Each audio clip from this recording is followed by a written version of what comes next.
Stocky with Aaron Cluley and Jay Williams. 3 friends who are all in very different stages of life and know the importance of having honest, loving women around you.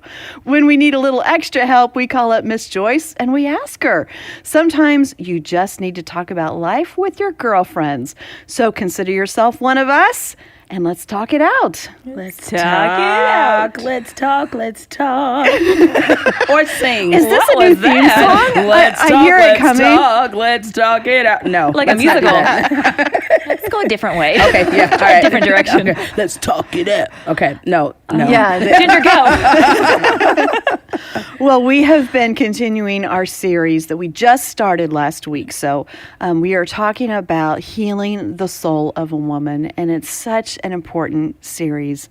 And if you would like to follow along with us, a great place to start is to go to joycemeyer.org/talkitout, and you can pick up that book, Healing the Soul of a Woman, and be reading it with us because we're going to be doing it today and 2 more weeks, and some really good stuff in that book and a lot more to talk about. We are really looking forward to continuing this topic because I don't know, we're 1 week in and I just feel like so much is already happening. And I just want to say to both of you, I'm so proud of you.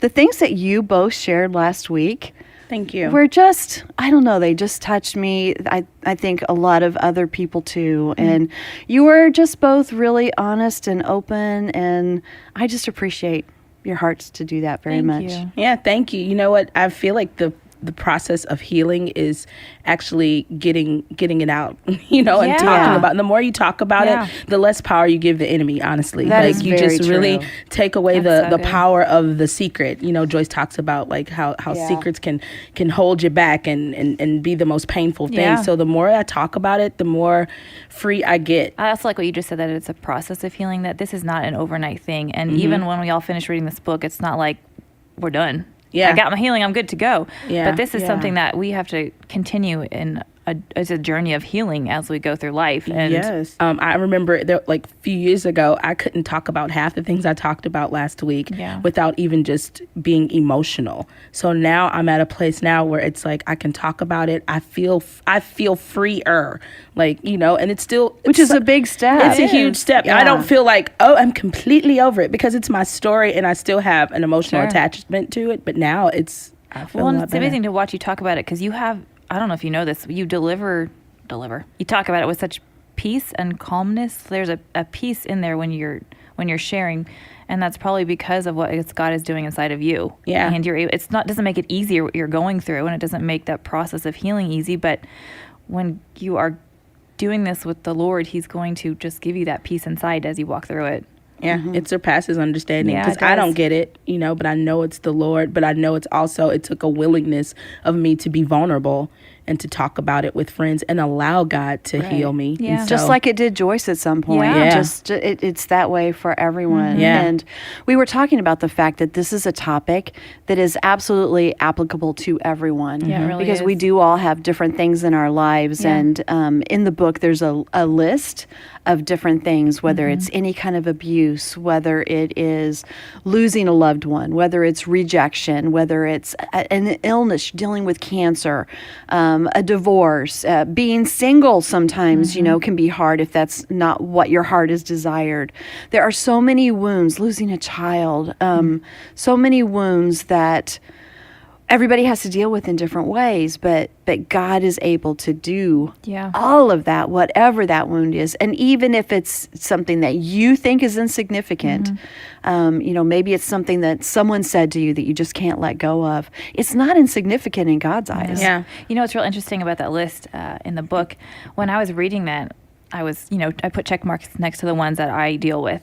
And I thought, there is not a single woman on this planet, women in particular, that doesn't struggle with something on this list. And it gave me such empathy for women in general that if I compare myself to someone or if I judge them too quickly, I need to step back because they have their own list of things that they're checking that they need healing for. And we are all in this together. And it kind of put perspective on it. Yeah. It's not just me battling my own stuff, but we've all got stuff that we need help. We do. need God's help with. And Erin, you encouraged everyone last week to start really looking deep inside and Yeah. seeing what those things are that we need to give to God for Him to heal. And that was a place that you said you really needed to start. Yeah, I did. And even in this past week, reading this chapter, what we're going to talk about today on boundaries and putting up walls, again, I think much too highly of myself. I will just admit it to you. I thought, I don't have boundaries and walls, but I'm fine. But I do. And I realized some ways that I have put those up in my life and why I do them, why I feel the need to control some situations where it's not necessary, and the motives behind that. It's just been really interesting to see what God has revealed to me for things that I just don't think are that big of a deal. Right. So, well, we want to begin today with that, just like Erin said, this chapter that Joyce has in Healing the Soul of the Woman. And she's named it Establish Boundaries, Don't Build Walls, which I think is so good. Because to really begin this process of healing, we have to start by tearing down the walls of protection that we've built up, because they also come between us and God. Yeah. They don't just protect us from other hurts. They come between us and our healing. But when we learn instead to build healthy boundaries that make sense, those aren't walls. Boundaries are not unhealthy walls. Yeah. Yeah. What do you say we just start right off by calling Joyce? Yeah, And that's a seeing great what idea. she has to say about boundaries and how she had to tear down her own walls, and so many questions I have for her. So let's give her a call right now. Hello? Hey, Joyce. Hey. Hey, how are you today? Oh, well, I'm just excellent. How are you? We are excellent too. hi, Joyce. Hi. Hi. Well, So, what's going on? Well, we are talking about healing the soul of a woman, and we have boundary questions for you. Why do you laugh? Help me, Jesus. Help me, Jesus. Let's do Jesus. I'm just sitting here working on a devotional, and all of a sudden you guys call and say, we have questions for you. We like to keep you on your toes. That's what we're all about. That's right. Well, So what can I try to help you with? I love the way that as you were getting into this topic in the book, you asked this question: are you resentful because you feel that people take advantage of you? And I think a lot of our friends who are out there listening right now would say, yeah, I think I do. So how do boundaries help if that's what we're feeling? Well, I think I shared a story in this chapter about how a man that I worked for, was pretty controlling, and I felt like that he controlled me and took advantage of me. And after it was over, I felt that I resented the fact that he did that. But then God really spoke to my heart that he was wrong in what he did, but I was just as wrong because I let him do it. And that was a bit of an eye-opener for me, because I think that we always look at what other people are doing wrong, and we think, well, you shouldn't do that. But if it's something they're doing to us, we can put up a God-inspired boundary and not let them do it. Mm-hmm. Do you feel like, Joyce, that you allowed him to control you a bit because of wanting to please him, like a people-pleasing motive, or was it fear? I think it was both. I think it was, in some ways, it was a reaction to the way I grew up with my father. The two men had similar personalities, and I also loved and needed and wanted my job, and so I was concerned that if I didn't do what he wanted me to do, that I would lose that job. And some of it was just people-pleasing. I think a lot of times we react to people like that in our lives, and we never stop long enough to even ask ourselves why we're doing it. But most of it is bound up in fear. We're afraid of something. Yeah. That makes sense. I had a similar situation. I had a boss before, not in my current job. I want to make that really clear. Yes, please establish that. I have wonderful bosses now who I love with all my heart. But anyway, I had this boss, and he was raising his voice at me. And I just got to the point where I said, you can't talk to me like that. And it amazed me because he actually stopped. I mean, he didn't raise his voice after that. And it really did help me understand. Now, I know it does not always go that way. Sure. But for me, I realized it seemed like it was his choice.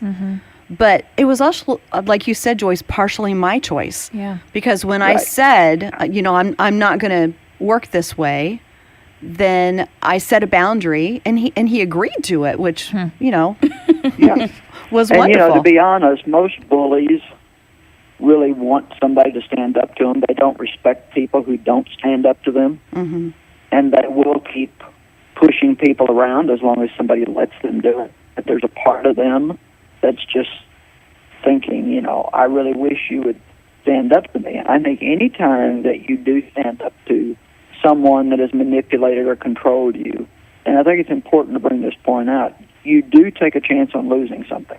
Yeah, it's risky. Because they may not respond in a good way. But even if you lose something, or even if you lose someone out of your life, there's no friendship or relationship that's worth letting somebody manipulate and control you. We're called to be God pleasers, not to be people pleasers. Yeah. And I also want to say that the longer you let something like this go on, the harder it is to break the pattern. It's very wise to set boundaries in relationships early on. We have a God-given responsibility to stand up to people in a godly way. And sadly, what a lot of people do that are being mistreated, like I'll take my relationship with my dad as an example, because he sexually, mentally, physically abused me. I began to make promises to myself that nobody was ever going to hurt me again. Nobody was ever going to tell me what to do again. I was never going to get in a position where I needed anybody again. Well, I had made a lot of promises to myself that when I started trying to keep those promises in everyday life, it made it next to impossible for me to have any kind of healthy relationships. Yeah. Because you can't live like that. That's why I say in the book, establish boundaries, don't build walls. Yeah. Tell us more about the difference between those two. Well, if you build, let's just say, for example, if you're having an argument with your husband, you're all three married, so I'm sure that surely one out of the three of you have had the experience. I've never had an argument. I guess just you, Jay. I have. Thanks, Jay. One person tells the truth. On my way to the podcast. All right. Let's just say that you're having an argument with somebody, and the argument ends, but you feel like it didn't end in your favor, that the other person, didn't treat you right, they didn't listen or whatever. Well, if you're anything like me and you take the time to sense it, you can feel a wall go up. And the first thing you want to do is get away from them, get in another room, not talk to them.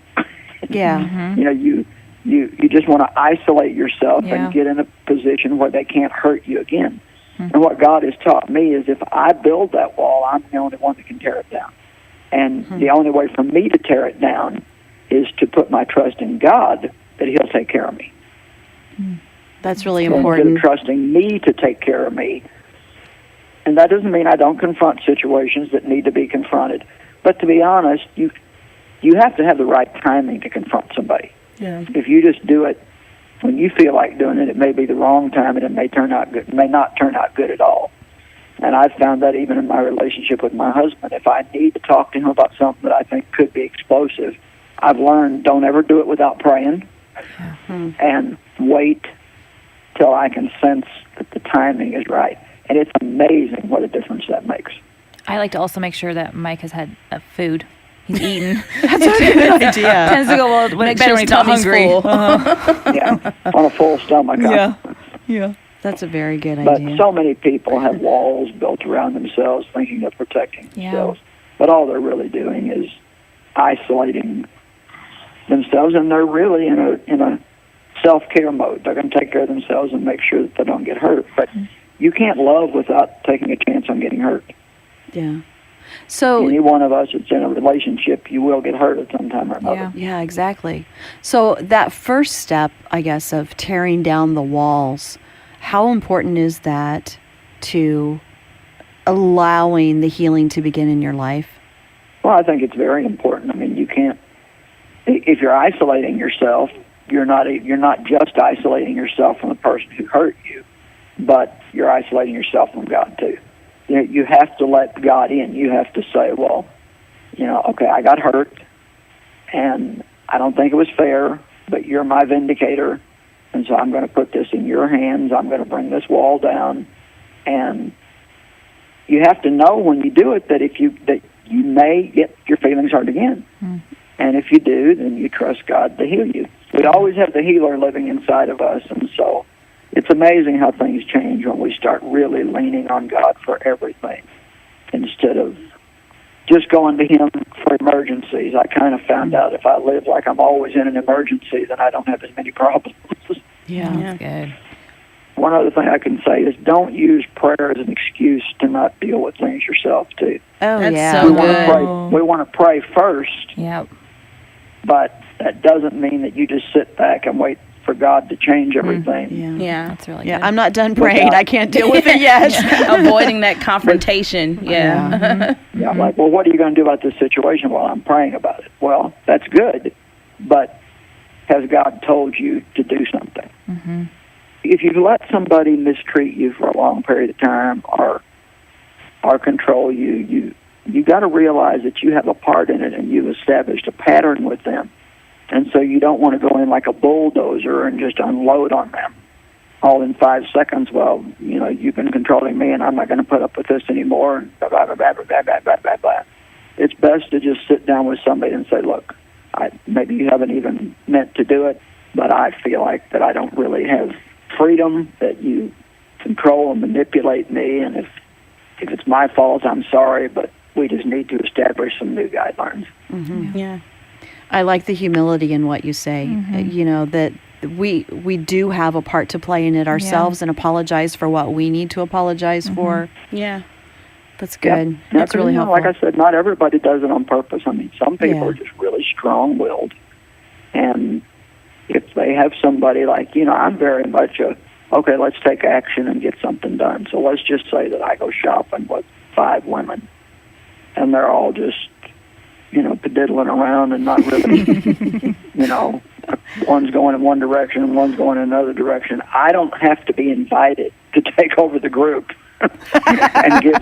Yeah, I'll say, okay, girls, let's do this. Who wants to go here? Who wants to go there? Let's meet back here at such and such a time. Love it. Because I can't stand just lollygagging around and not, doing nothing. Now, some other people love that, and if you do, don't ask me to go. I have a harder time with that. Yeah, one of the most freeing things that I remember reading, it was on a post from Instagram, from your page, Joyce, and it was a piece from your Confident Woman devotional about stop pretending, like being okay not having everybody be your friend. Like it's not an unchristian principle, and sometimes we avoid confrontation because we don't want to lose a friend. Yeah. And if this person is truly your friend, don't you agree that if they really love you, they'll understand and you'll come to a mutual agreement and accountability so you can, ultimately have change. But it's okay to not have certain people be your friend. And that was so freeing to me. And absolutely, I don't even want friends that aren't going to respect me enough to give me the freedom to be led by the Holy Spirit. Yeah. It's good. And to be honest with you, some people you won't be able to be friends with because they just have a strong personality that has not been tempered. They've not allowed God to temper it and bring it into balance, and they really don't know how to be in relationships without being in control. And you're not helping them or yourself by letting them continue in that way. Like I think about my mom, and boy, she should have confronted my dad. She should have done it for herself. She should have done it for my brother. She should have done it for me. But she didn't because she was afraid. And she ended up she never really had a life. Yeah. And it's sad. It's really sad that, you let somebody else that's just selfish and self-centered steal your life. So, well, I'm sure you girls have got a lot of other good things to talk about, and so. Well, those are great encouragements. Thank you. Really helpful. Thank you. And next time we shop, I'll try to go faster. Ginger's the one slowing you down. Yeah, that's right. I'm going out with you Saturday, so now you know you've got to keep in step. No padiddling around. I will keep it moving.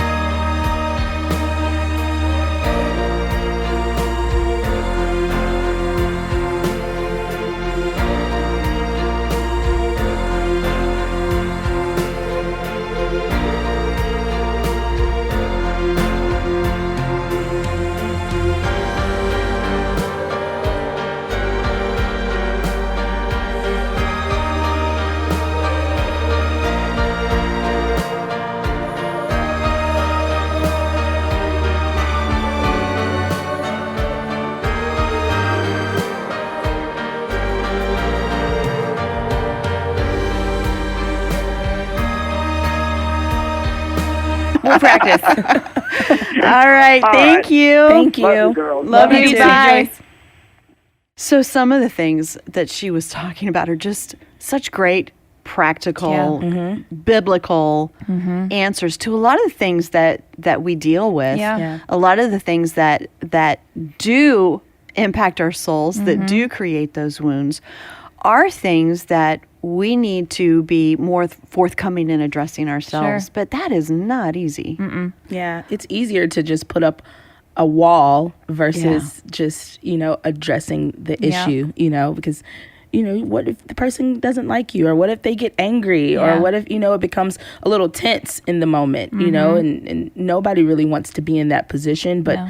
like I was saying earlier, it ultimately brings forth, if that person wants to have a resolution. And even if they don't, sometimes you have to confront people that aren't even Christian. Like if it is a secular job, or someone, someone in your family that's not Christian. Yeah. But it's okay to, like she said, stand up for yourself and be bold in that moment. Sure. And it's not like all Christians do it right either. No. You know? Yeah. So it's okay if someone's mad at you now Yeah. and then. Yeah. It doesn't mean that necessarily. I mean, I'm not talking about doing something that's just out there rude, but sometimes people are not going to like what we do and Right. say. And that's hard. And that's okay. Yeah. Yeah. It's okay. Yeah. One thing that I realized as she was talking just now, and even when I was reading some of this stuff, was how I do that even with my own husband, that I will, if we have a disagreement or something, and obviously I think I'm right, but that's probably not the case, but I can feel, like she says in the book, you can feel yourself put the wall up, and then when it's good for me, then I'll put it back down. And it's like I'm going through a drive-through and I'm pushing my window up and down. Now I'm going to put this up because you made me mad, so I'm not going to let you in. Well, okay, now I'm ready to talk, so I'll put that wall back down. Because so I I'm need to order manipulating. some fries. Yes. Let me go get my French fries and my milkshake, and then we can talk. No, but that's a great example. That's a Yeah. great visual of how to understand it. Yeah. It is kind of at our own whims sometimes. I need protection. I need something from you. Yeah. I didn't realize how much I would do that, and I mean, I know I needed space, when you disagree with someone, sometimes you just need some space, and that's fine. That's all healthy. right. Yeah. But I can't do that just because it's good for me or it's working in what makes me happy. I mean, I'm affecting my walls, and my up and down of that is affecting him. So Yeah. And your kids. and my kids And the other people Yeah. around us. I Yeah. mean, anybody that I come in contact with. Honestly, if I'm upset with whoever it is in life, it often spills over because those walls are seen by Yeah, everyone. they are. Not just the one person that I want Yeah. to have that wall between us. Yeah. Yeah, and then it's easier to go to someone else, and that's not the right thing to do. To go talk about- yeah, it with you're someone right. else. Yeah. And so one of the principles I like to use is Matthew 18. Like if someone offends you, you have to go to them. Like it's never it's never good to just go and gossip about it and talk about it in pods to other people, because what that does, it stirs up strife, and then it makes people not like other people when you could have just handled that with that one person. And another thing that that I'm learning, this is a process that I'm learning in my healing journey, is to also not seek victory when I go to, to discuss a boundary that I'm setting. Now, I don't want... That is great. That is an excellent point. Yeah, I'm not trying to get victory out of it. I'm not to. I am bad at that because I want to win. I want to win. I am a winner.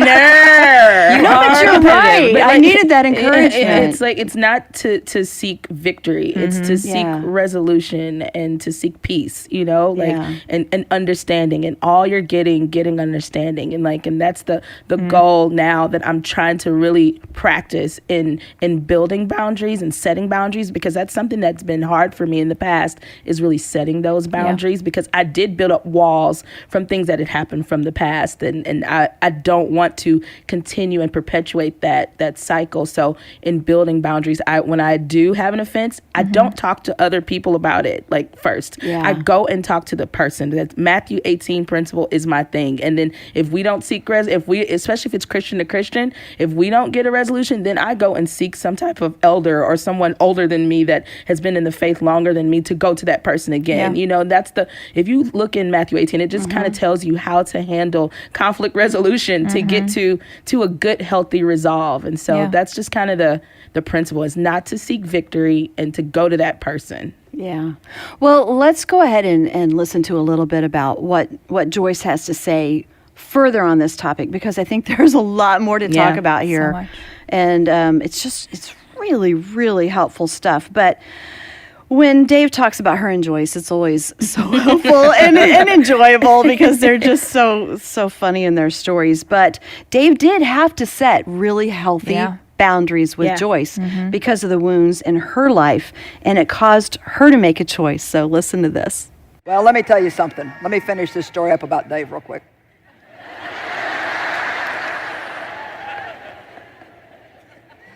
You know what? I'd throw my fits. He'd confront me about something. He didn't do it in a mean way. But I mean, he would just say to me sometimes, "You're not going to control me." "I'm not trying to control you." "Yes, you are." He's like, "You're trying to make me think what you think, and I don't think what you think. I've got my own opinion. So stop trying to convince me." I'm good at convincing, and that's part of my teaching gift. But there's times when it needs to work and times when it doesn't. And I would try to convince him of my way. Well, then, if I didn't get my way, I'd go get my feelings hurt. And I remember him saying to me, "Ooh." He would say to me, "I am not going to feel sorry for you." See? Come on, ladies. He would say to me, "I am not going to feel..." And I thought, you don't even have a heart. You don't feel anything. You don't have any emotions. Don't you know how I was raised? Don't you know what I'm going through? Don't you understand? Come on now. Don't you understand how hard this is for me? And I just can't believe that you're treating me this way. And then I'd go to God, "Why is there always something wrong with me? There are a few things wrong with him, but no, it's always me."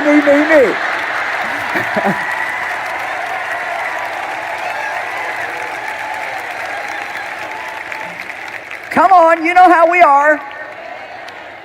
And he would say to me, "Joyce, I love you, but I am not going to feel sorry for you because it is not going to help you if I do." And then he might leave to go play golf. Actually, that happened real frequently. And I would just be there, just like with my soul and my, oh, yeah.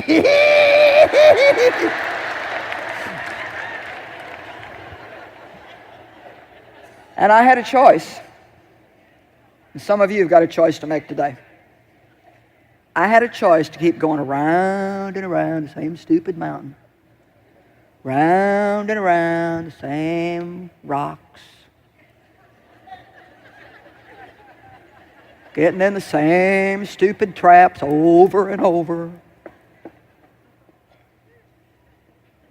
going around and around the same mountains, another year in the wilderness. Another year in the wilderness. Or I could let God do what He wanted to do in my life. I could die to self, like the Bible says, so I could really live to and for God. The Bible says that we must die so we can really live. And Paul said, I die daily. And what he meant was every single day of my life, I say yes to God no matter what it costs me personally.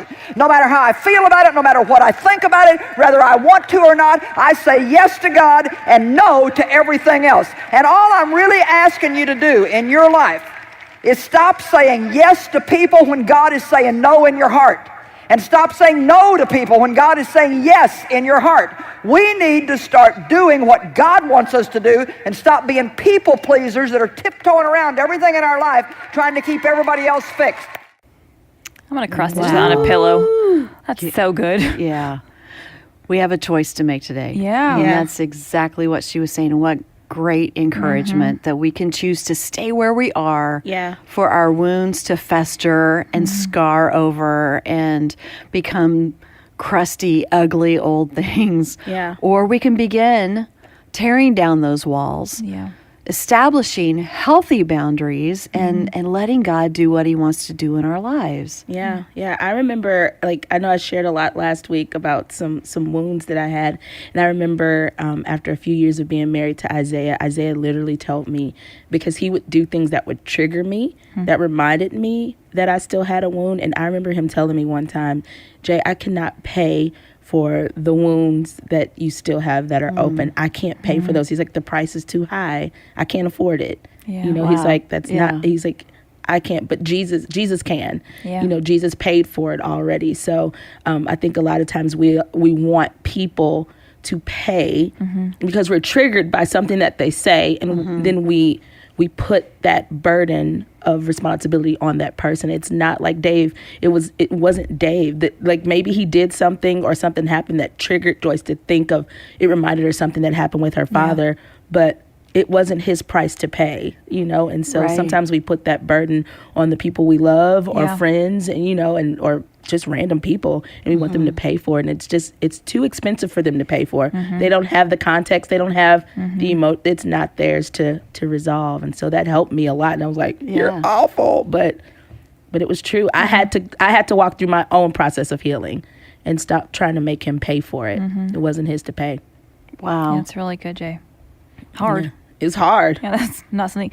I love what she says, because no wife wants to hear their husband say that to us in the moment. You want him to say, I'm sorry. I'm so sorry. Yeah. You're so perfect and wonderful. Come here and let me put my arms around you. And I don't think that's ever happened that way. Always after we can talk about it. But in the moment, it's hard to hear those things, but it's truth. Yeah. And we can't expect somebody else to take care of somebody else's mistake.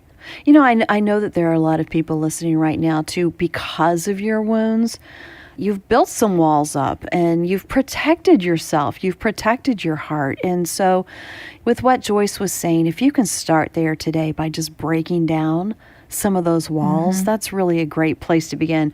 Because in the book, Joyce says that walls of safety create isolation, and that it's easier, but it's emptier. And so if you're tired of your life feeling empty, then this is a place to start. And being part of our group, I think, is wonderful too. I mean, listening and studying this together with us and being a part of this group and letting God start that healing process is a beautiful place to begin. Yeah. You're our friend. Like, just know that you have friends in us, and consider this step one in your healing journey, and just know that we do love you. We pray for you. We're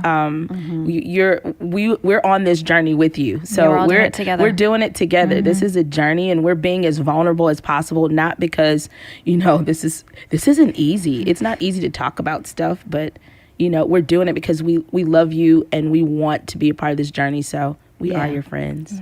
So being with God's help, just walking in love, all the things that we've been talking about, following Ephesians 4:15, to speak the truth and to do it in love when we need to. And that's one beautiful aspect of our healing journey. And we're going to be talking a lot more about this in the next couple weeks. In case you're just now joining us, you can catch up on all the episodes from the first season even of Talk It Out at joycemeyer.org/Talk It Out. And we're only a few episodes into this season, so check that out and catch up with us. So next time we're going to have a special guest with us who's going to talk more about guilt and shame. And if any of you know her, it's Lisa Harper. Love her. I love Lisa. She is so funny. she is so great. And she has experienced this guilt and shame so much that, in fact, she told her attacker that if he told anyone about what happened, that she would say he lied. Wow. That's kind of like the whole opposite.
Yeah. Exactly. Yeah. But that's what guilt and shame do to us. So you'll hear her story and find out more about that when we Wow. all talk together.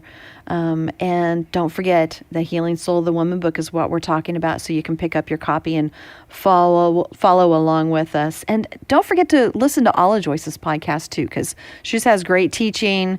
joycemeyer.org/podcast. You can find all of the podcasts. Yeah, Good stuff they're there. all good. So homework, we need to leave with homework. That's always important because you can't heal in a 30-minute podcast. You got to do No. some work on your own. Yes. Yeah.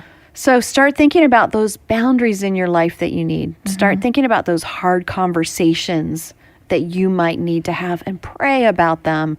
And I believe that this week God is going to show us all some things and open doors for healthy conversations. Yeah. good. Yeah. And start praying that God begins to prepare their hearts too. Yeah. As you, Yeah. even if you practically make a list of some of the people that you need to talk to and just start praying over them and believing the best about the outcome. Don't Yeah. go in with like, oh, they're going to do this. Cause that's something I used to do. I used to always think Yeah. ahead and think about the Yeah. ending. Plan But out the whole conversation.